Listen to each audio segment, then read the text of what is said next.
नमस्कार, जनता टेलिभिजनको खेलकुद सम्बन्धी कार्यक्रम स्पोर्ट्स विकमा स्वागत छ। म राधिका गेलाल। स्पोर्ट्स विकमा हामी साताभर देश र देशबाहिर भएका खेलकुद गतिविधिबारे चर्चा गर्छौं।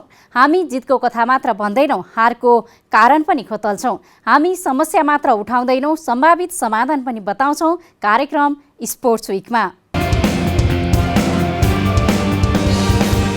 बंगलादेश विरुद्धको 2 मैत्रीपूर्ण खेलका लागि अखिल नेपाल फुटबल संघ एन्फाले 34 खेलाडीलाई प्रशिक्षणमा बोलाएको छ। एन्फाले यसअघि फिफा विश्वकप छनौटको तयारीमा रहेका 34 खेलाडीलाई नै कार्तिक 12 गते क्याम्पमा बोलाएको हो। बंगलादेश विरुद्धको मैत्रीपूर्ण खेलका लागि अखिल नेपाल फुटबल संघ एन्फाले 34 खेलाडीलाई प्रशिक्षणमा बोलाएको छ।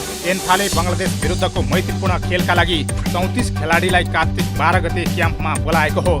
सबै खेलाडीलाई पीसीआर रिपोर्ट ल्याएर एन्फामा पेश गर्न भनिएको राष्ट्रिय फुटबल टिमका व्यवस्थापक मधुसूदन उपाध्यायले जानकारी दिनुभयो। फिफा विश्वकप छनौटका लागि प्रशिक्षणमा बोलाइएका खेलाडीलाई नै बंगलादेशको मैत्रीपूर्ण खेलको तयारीमा बोलाइएको हो। यसपटक पनि यसअघि कारबाहीका कारण क्याम्पमा नपरेका खेलाडी विमल भर्ती मगर सहित अरू 3 जना टिममा नपर्ने भएका छन्। टिममा नयाँ खेलाडी समावेश गर्ने नगर्ने विषयमा प्रशिक्षकसँग छलफल भइरहेको उपाध्यायले बताउनुभयो। मंगलबार बंगलादेश फुटबल महासंघ बीएफएफले नेपालको राष्ट्रिय फुटबल टिमसँग खेल्ने 2 मैत्रीपूर्ण खेलको मिति तय गरेपछि एन्फाले खेलाडीलाई क्याम्पमा बोलाएको हो। बंगलादेशले नेपाल विरुद्ध खेल्ने 36 सदस्यीय खेलाडीको नाम समेत सार्वजनिक गरेको छ। बंगलादेशको मैत्रीपूर्ण खेल अगाडि नेपाली टिमले एक साता नेपालमा नै प्रशिक्षण गर्नेछ। त्यसपछि खेलको एक साता अगाडि टिम बंगलादेश जानेछ। ढाकामा हुने 2 वटा मैत्रीपूर्ण खेल अगाडि टिम एक साता त्यहाँ पुगेर बंगलादेश सरकारको नियम अनुसार आइसोलेसनमा बसेर कोरोना परीक्षण गर्नेछ। त्यसपछि मात्रै टिम प्रशिक्षणमा जानेछ। नेपालले बंगलादेशको बंगबन्धु रङ्गशालामा कार्तिक 28 र मङ्सिर 2 गते 2 वटा मैत्रीपूर्ण खेल खेल्नेछ। केही साता अघि एन्फालाई थप 2 देश मंगोलिया र अफ्रिकी देशको पनि मैत्रीपूर्ण खेलको प्रस्ताव आएको थियो। कोरोना भाइरसका कारण 7 महिनादेखि घरमा नै रहेका नेपाली फुटबलरले बल्ल प्रशिक्षण गर्न र खेल खेल्न पाउने भएका छन्। बंगलादेशसँगको खेललाई एन्फाले फिफा विश्वकप छनौटको तयारीका रूपमा लिएको छ। नेपालमा पछिल्लो समय कोरोनाको संक्रमण बढिरहेकाले दुवै खेल ढाकामा खेल्ने पक्का भएको हो। राष्ट्रिय खेलकुद परिषद राखेपका नवनियुक्त बोर्ड सदस्यहरूले पद तथा गोपनीयताको शपथ लिएका छन्। 11 सदस्यलाई युवा तथा खेलकुद मन्त्री जगत विश्वकर्माले शपथ खुवाउनु भएको हो। राष्ट्रिय खेलकुद परिषद राखेपका नवनियुक्त बोर्ड सदस्यहरूले पद तथा गोपनीयताको शपथ लिएका छन्। सोमबार त्रिपुरेश्वर स्थित राखेपमा आयोजित समारोहमा युवा तथा खेलकुद मन्त्री जगत बहादुर विश्वकर्माले नवनियुक्त 11 बोर्ड सदस्यहरूलाई पद तथा गोपनीयताको शपथ खुवाउनु भएको हो। असोज 19 गते बसेको मन्त्री परिषदको बैठकले राखेपमा 9 जना बोर्ड सदस्य नियुक्त गरेको थियो। प्रधानमन्त्री केपी शर्मा ओलीले बोर्ड सदस्यमा हरि खड्का, मानदेव हजारा, पुरेन्द्र विक्रम लाखे, राजेश गुरुङ, मोहम्मद सागिर शेख, नन्दा बस्याल, एकेन्द्र कुँवर, चन्द्रबदन राई, सुमित्रा चौधरीलाई मनोनित गर्नु भएको थियो। लगत्तै परिषद अध्यक्षको हैसियतमा युवा तथा खेलकुद मन्त्री जगत बहादुर विश्वकर्माले खेलकुद संघको सिफारिसमा रेणुका श्रेष्ठ र सुवर्णा श्रेष्ठलाई बोर्ड सदस्य नियुक्त गर्नु भएको थियो। खेल क्षेत्र आफैमा चुनौतीको बीचमा त छँदै थियो। फेरि कोरोना संक्रमण पछाडि यसले खेल क्षेत्रमा नयाँ चुनौतीहरू पनि लिएर आएको छ। सबै खेल क्षेत्रका साथीहरू भएको हुनाले लामो चर्चा गर्नु परेन, किन भन्दा लामो समय खेल जीवन ठप्प छ कोरोना पछाडि। अब यसले पारेको जुन दूरगामी नकारात्मक प्रभाव छ, असर छ, यसलाई कसरी न्यूनीकरण गर्ने? ऐनको प्रावधान अनुसार मन्त्री विश्वकर्माले साउन 15 गते विज्ञको रूपमा रिम राणा भाट र इन्दिरा निरौला, खेलकुद संघको सिफारिसमा अर्जुन केसी, सम्पन्न श्रेष्ठ र सुभाष श्रेष्ठ र पर्यटकीय खेलकुद महासंघको प्रतिनिधिको रूपमा गोविन्द भट्टराईलाई बोर्ड सदस्य नियुक्त गर्नु भएको थियो। नयाँ ऐनले 37 सदस्यीय राखेपको बोर्डको परिकल्पना गरेको छ। नेपाल ताइक्वान्डो संघको केन्द्रीय कार्यालयको सचिवालय अनिश्चितकालका लागि बन्द गरिएको छ। संघले एक विज्ञप्ति निकाल्दै सोमबारबाट अर्को सूचना जारी नभएसम्मका लागि सचिवालय बन्द गरिएको जनाएको छ। नेपाल टेक्वान्डो संघको केन्द्रीय कार्यालयको सचिवालय अनिश्चितकालका लागि बन्द गरिएको छ। संघले एक विज्ञप्ति निकाल्दै आजबाट अर्को सूचना जारी नभएसम्मको लागि सचिवालय बन्द गरिएको जनाएको छ। कोरोना भाइरसको संक्रमण बढेपछि ललितपुर जिल्ला प्रशासन कार्यालयले अति आवश्यक सेवा बाहेक सम्पूर्ण सेवाहरू बन्द गर्ने निर्णय गरेकाले सचिवालय बन्द रहेको संघको आन्तरिक व्यवस्थापन शाखाले जनाएको छ। संघको केन्द्रीय कार्यालय ललितपुरको साध्य बाटोमा रहेको छ। यस्तै संघले सचिवालय अन्तर्गत रहेका सेवाहरू इमेल वा फोनबाट गर्न सकिने जनाएको छ। यसअघि संघका 2 कर्मचारीलाई कोरोना देखिएपछि 2 साता बन्द रहेको कार्यालय असोज 25 गतेबाट खुलेको थियो। कोरोनाको कारण केन्द्रीय कार्यालय खुले पनि ताइक्वान्डो खेलका गतिविधि ठप्प रहेको छ, तर केही अनलाइन प्रतियोगिता भने आयोजना भइरहेको छ। नेप्लिस ताइक्वान्डो एकाडेमी एनटिएका खेलाडीले 2020 वर्ल्ड भर्चुअल ताइक्वान्डो महोत्सवमा 4 स्वर्ण र 3 रजत गरी 7 पदक जितेका छन्। नेप्लिस ताइक्वान्डो एकाडेमी एनटिएका खेलाडीले 2020 वर्ल्ड भर्चुअल ताइक्वान्डो महोत्सवमा 4 स्वर्ण र 3 रजत गरी 7 पदक जितेका छन्। भिजन तामाङले पुरुष 12 वर्षमा स्वर्ण जितेका छन्। यो स्पर्धामा एनटिएबाट 2 खेलाडीले सहभागिता जनाएका थिए। भिजनसँगै समान 6.76 अङ्क जोडेका महेश आङथुपाले दोस्रो स्थानमा चित्त बुझाउनु पर्यो। प्रेजेन्टेसनका आधारमा महेश पछि परेका हुन्। प्रेजेन्टेसनमा भिजनले 3.83 तथा महेशले 3.80 अङ्क जोडे। युएस वर्ल्ड क्लास ताइक्वान्डो एसोसिएसनद्वारा आयोजित प्रतियोगिताको पुरुष 15 वर्ष मुनिमा विवेक श्रेष्ठले पहिलो स्थान हात पारे। सोही स्पर्धाको महिलामा 6.63 अङ्कका साथ मेलिना राईले शीर्ष स्थान हात पारिन्। 6.36 अङ्क ल्याएकी प्रगति क्विकेल दोस्रो भइन्। पुरुष 14 वर्षको प्रतिस्पर्धामा प्रजुन क्विकेल पहिलो भए। पुरुष 12-14 वर्षमा आयुष ढुङ्गेल दोस्रो भए। एनटिएबाट 9 खेलाडी सहभागी भएकोमा 7 जनाले पदक जिते भने बाँकी 2 पदकविहीन रहे। प्रतियोगितामा एनटिएका अध्यक्ष समेत रहेका अन्तर्राष्ट्रिय निर्णायक अशोक खड्काले निर्णायकको भूमिका निर्वाह गरेका थिए। फुटबल खेल्न नेपाल आएका विदेशी खेलाडीलाई अखिल नेपाल फुटबल संघ एन्फाको पहिलो ब्याचले आर्थिक सहयोग गरेको छ। कोरोना महामारीका कारण उनीहरू नेपालमै अड्किएका थिए। फुटबल खेल्न नेपाल आएका विदेशी खेलाडीलाई अखिल नेपाल फुटबल संघ एन्फाको पहिलो ब्याचले आर्थिक सहयोग गरेको छ। लिग सकिए पनि कोरोना महामारीका कारण नेपालमा अड्किएका विदेशी खेलाडीलाई एन्फाको पहिलो ब्याचको अगुवाईमा आर्थिक सहयोग गरिएको हो। स्वदेश फर्किन नपाएपछि आर्थिक समस्यामा परेका विदेशी खेलाडीहरूलाई सहयोग गरिएको छ। विभिन्न माध्यमबाट संलग्न गरिएको रकमलाई दीप कुमार राई र एन्फा एकाडेमीका पहिलो ब्याचका खेलाडीको हातबाट विदेशी खेलाडीलाई हस्तान्तरण गरिएको हो। सहयोग पाएका विदेशी खेलाडी फ्लोरेन्ट पोलारले अप्ठ्यारो परेको बेला सहयोग पाउँदा खुसी लागेको बताए। एन्फाको एकाडेमी फर्स्ट ग्रेड साथीसँग कल गर्यो अनि आएको अनि हेल्प गर्यो।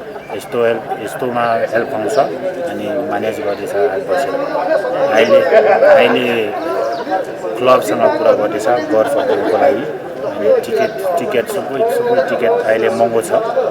टिकट भएपछि नै घर फर्किन्छ। 27 जना खेलाडीलाई आर्थिक सहयोग गरिएको छ। आर्थिक सहयोगका लागि अमेरिकामा बस्दै आएका विभिन्न पूर्व खेलाडीको सहयोगमा 3,07,000 रुपैयाँ प्रदान गरिएको हो, जसमा 1 जना खेलाडीले 12,000 रुपैयाँका दरले रकम पाएका छन्। अब अन्तर्राष्ट्रिय जगतमा भएका खेलकुद गतिविधिको चर्चा। बङ्गलादेशको अन्डर 19 टिमका 3 खेलाडीमा कोरोना पोजिटिभ देखिएको छ। हाल प्रशिक्षणमा रहेका अरू 15 खेलाडीमा पनि लक्षण देखिएपछि अभ्यास नै बन्द गरिएको बताइएको छ। बङ्गलादेशका अन्डर 19 टिमका 3 खेलाडीमा कोरोना पोजिटिभ देखिएको छ। हाल प्रशिक्षणमा रहेका खेलाडीमा अरू 15 जनामा पनि लक्षण देखिएको बताइएको छ।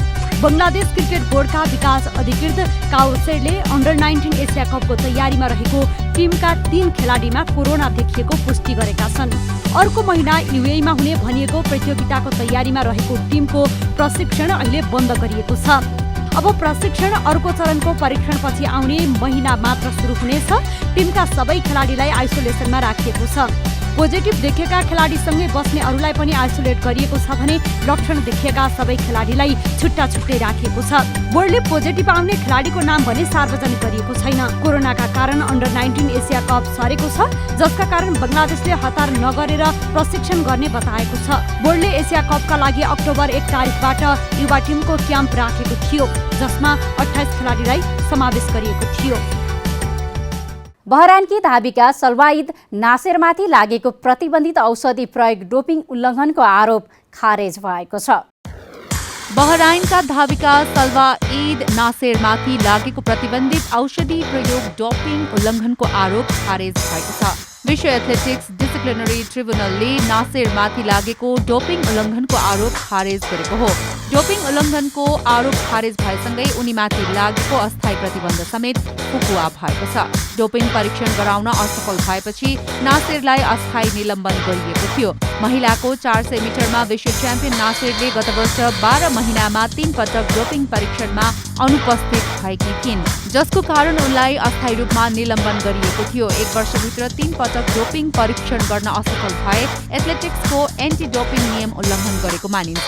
डोपिङ उल्लङ्घनको आरोपबाट मुक्त भएसँगै 22 वर्षीय नासिरले 2 वर्षको प्रतिबन्ध भोग्नु नपर्ने भएको छ। सन् 2019मा कतारको दोहामा भएको विश्व च्याम्पियनसिपमा उनले 400 मिटरमा स्वर्ण जितेकी थिइन्। नाइजेरियामा जन्मिएकी उनी सन् 2014बाट बहराइनबाट खेल्दै आएकी छिन्। च्याम्पियन्स लिग फुटबलमा बार्सिलोनाले शानदार सुरुवात गरेको छ। मंगलबार राति समूह चरणको पहिलो खेलमा हंगेरियन क्लब फेरेन्सभारोसमाथि 5-1 गोलको जित निकाल्दै बार्सिलोनाले शानदार सुरुवात गरेको हो। च्याम्पियन्स लिग फुटबलमा बार्सिलोनाले शानदार सुरुवात गरेको छ। मंगलबार राति समूह चरणको पहिलो खेलमा हंगेरियन क्लब फेरेन्सभारोसमाथि 5-1 को जित सहित बार्सिलोनाले च्याम्पियनसिप लिगमा शानदार सुरुवात गरेको हो। लियोनल मेस्सीले 27औं मिनेटमा पेनाल्टी मार्फत गोल गर्दै बार्सिलोनालाई अघि बढाएका थिए। अंशु फाटीले 42औं मिनेटमा बार्सिलोनाको अग्रता दोब्बर बनाए। फिलिप काउटिन्होले 53औं मिनेटमा बार्सिलोनाका लागि तेस्रो गोल गरे। 68औं मिनेटमा जेरार्ड पिके रातो कार्ड खाँदै मैदान बाहिरिएपछि बार्सिलोना 10 खेलाडीमा सीमित भएको थियो। पिकेको रातो कार्ड बार्सिलोनालाई महँगो पर्ने देखिन्छ। उनले युभेन्टस विरुद्धको अर्को खेल गुमाउनेछन्। फराटिनले 70औं मिनेटमा पेनाल्टीमा गोल गर्दै पाहुना टोलीका लागि 1 गोल फर्काएका थिए। बार्सिलोनाका गोन्जालेसले 82औं मिनेटमा बार्सिलोनालाई 4-1 को अवस्थामा पुर्याए। खेल सकिन 1 मिनेट बाँकी छँदा उस्मान डेम्बेलेले बार्सिलोनाका लागि 5औं गोल गरेका थिए। जितसँगै समूह जी को खेलमा बार्सिलोनाले 3 अङ्क बटुलेको छ। बार्सिलोनाले 4 जुनियर खेलाडीको सम्झौता नवीकरण गरेको छ।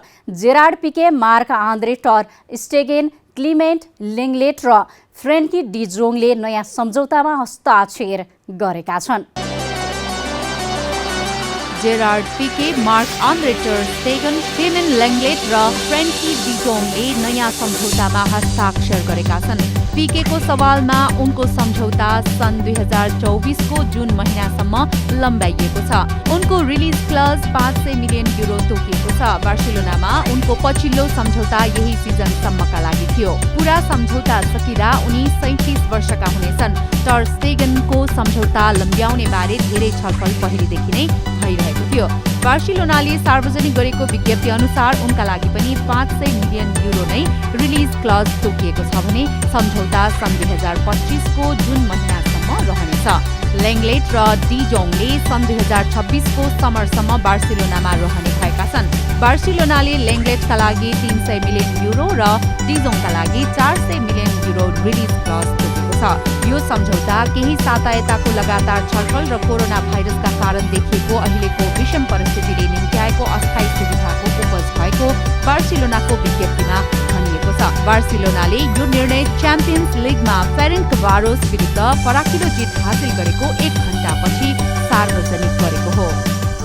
इङ्ल्यान्ड क्रिकेट टिमले 2021 को सुरुवातमा पाकिस्तानको भ्रमण गर्ने भएको छ। इङ्ल्यान्डले जनवरीको अन्त्य वा फेब्रुअरीको सुरुवातमा पाकिस्तानको भ्रमण गर्ने जनाइएको छ। इङ्ल्यान्ड क्रिकेट टिमले 2021 को सुरुवातमा पाकिस्तानको भ्रमण गर्ने भएको छ।